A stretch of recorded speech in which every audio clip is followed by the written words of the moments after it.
Hey guys, so I decided to shoot a quick video for you and here in my balcony in Vancouver, downtown Vancouver, Canada. Really beautiful place, really cool day, quite a bit sunny, and probably you can see it's pretty cool. And the topic of the video will be a little bit about identity. So what is a deep level identity change and why is it so important? So I was having lunch today with two of my really good friends here. One of them is a business coach, the other one is a really good copywriter. And we kind of came to the topic of what it really takes to get someone results, right? With coaching, because we're all kind of doing different kinds of coachings. One of us is doing like business coaching. I'm doing fitness coaching, and my friend who's a copywriter also does some form of coaching as well with businesses and his clients and multiple different groups. So we're kind of thinking, okay, look, people get results. They stay on track, they achieve results, they build momentum in small things and big things, micro momentum, and it all works perfectly. But there are cases, quite a bit of cases of people, they get results, but I guess something happens, and as it's life, it's always something gonna happen, eventually. Then people fall off track and they never really got back on track. And we were kind of wondering what is happening there. Like, why wouldn't that person, despite having the results, is still not doing it? And that's kind of like sparks a really interesting conversation. So we thought about, okay, is it momentum? So is the issue momentum? And kind of, yeah, it is. To some degree, it is momentum. And I feel like if you have that momentum, it's definitely a lot easier to take action, stick to your habits, and pretty much execute. And that's going to help you get results. And the more momentum you have, the easier it is to get results. But one other aspect, as we dig a little bit deeper into it, it's not just momentum. It actually comes down to who you feel you are as a person, like who you think you are in your own head. You kind of build an identity around things that you do. And what I figured that most people, how they build their identity to, and even, I'm a victim of this, everybody's a victim of this, and it's a very common thing we do as humans. We can base our actions on two things. So we can base our actions on how we feel, which is what we do most of the time. So let's say you feel like, oh, I feel a little bit down today, so I'll skip gym. So that's kind of like sample of how this thought process works. Or I feel a little bit down today, I'm gonna have a little bit of chocolate, I'm gonna chill out, I'm gonna watch a movie. Some new movie came out like Mission Impossible, and I'm gonna watch Ethan Hunt jump out of airplanes, and I'm gonna enjoy the movie, which is fine. That's cool. You do an action based on how you feel. But when it comes to stuff that you're not really integrate in your life, stuff that is not the path of least resistance. I'm not saying that you should never take breaks, by the way. It's always good to take a break at some point. It's gonna burn out. But when it comes to, let's say, achieving a great transformation in terms of fitness, and if you base your actions on how you feel, you can imagine that you're never gonna feel like going to the gym. Like, when the hell would you feel like going to the gym? And if I would analyze my feelings, how I feel, I would have went to the gym like once a week, and then I'd kind of completely fall off track. I would pretty much never make myself go. But the way you can base your actions is you can base your actions on your identity, right? On the person you want to become. So let's say I want to become a fitness model, or let's say I just want to look good. Let's say I want to look like Ethan Hunt from the Mission Impossible, or I want to look like the guy, like the actor from the TV show Arrow, or I want to look like Captain America, or any role model like Cristiano Ronaldo, whoever you feel like is the person you want to look like. And you would kind of imagine, okay, what would that person do?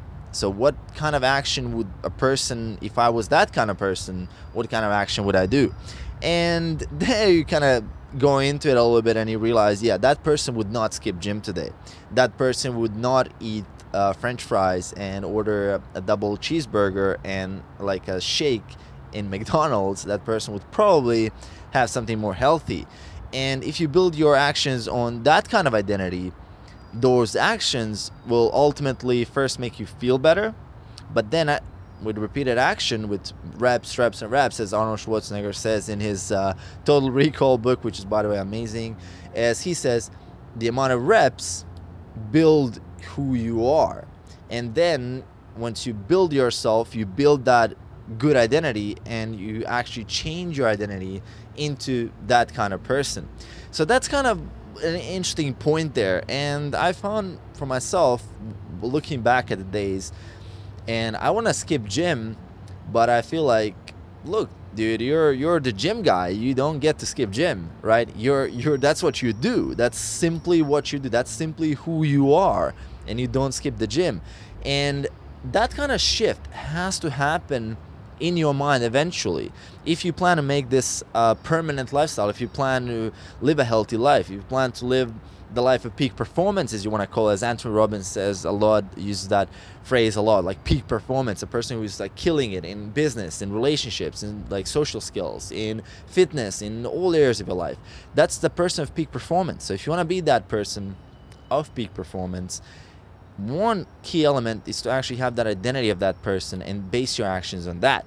And if you base your actions on how you feel, even probably the most successful, I mean, all the successful people I talk to, like millionaires and guys who are the most successful in terms of fitness, bodybuilders, they don't enjoy it any more than you do. Like, nobody enjoys when you wake up in the morning and you're just looking at your ceiling and above your bed.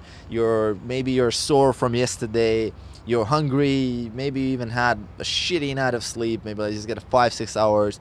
At that point of time, nobody wants to go to the gym, but you still go because that's who you are. And once you get there, once you get to that level, there's no need for momentum anymore. There's no need for like motivation. There's no need to exert any extra discipline, because like, what is discipline? Discipline is simply what comes out of willpower by the time you get a certain action to become a habit.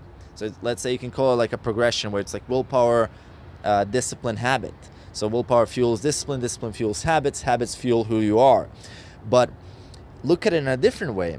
So what if you could make who you are simply by what you think of yourself? Simply like who you think you are. What if you could do that, and then your actions would automatically align and you would go in the right direction? Interesting thought. So that's something we talked a little bit about lunch today. I do have quite a bit of a vacuum crew around me at all times, so we're always discussing these crazy ideas, and sometimes it really goes deep into the rabbit hole of something like this, like a deep identity level change. And that's kind of an interesting point there as well. You want to surround yourself with people who stimulate you to come up with new ideas, to discuss new ideas, to dive deeper into concepts, how to improve your life, how to improve your clients' lives if you're a coach.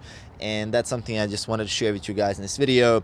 Hope you're having a good day, as I am here in Vancouver, Canada. It's a pretty nice day here. Usually, from what I've heard of the locals, this time of the year here, it's early October. It's usually quite rainy, and I'm kind of happy I'm not caught by the rain yet, so I can make this cool video for you guys. As you can see, it's pretty nice here. Quite busy, people going to work, from work.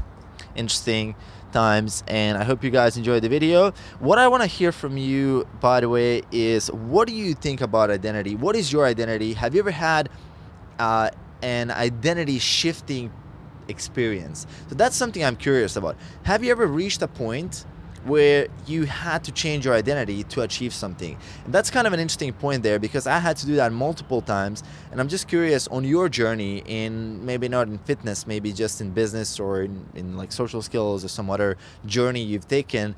Have you had to change your identity, or to what degree, or how did you do it? Just simply wondering, how did you do it? And I hope you enjoyed this kind of video, and I'll see you guys in the next video. Leave me a comment below what do you think, and I'll talk to you guys soon. Peace.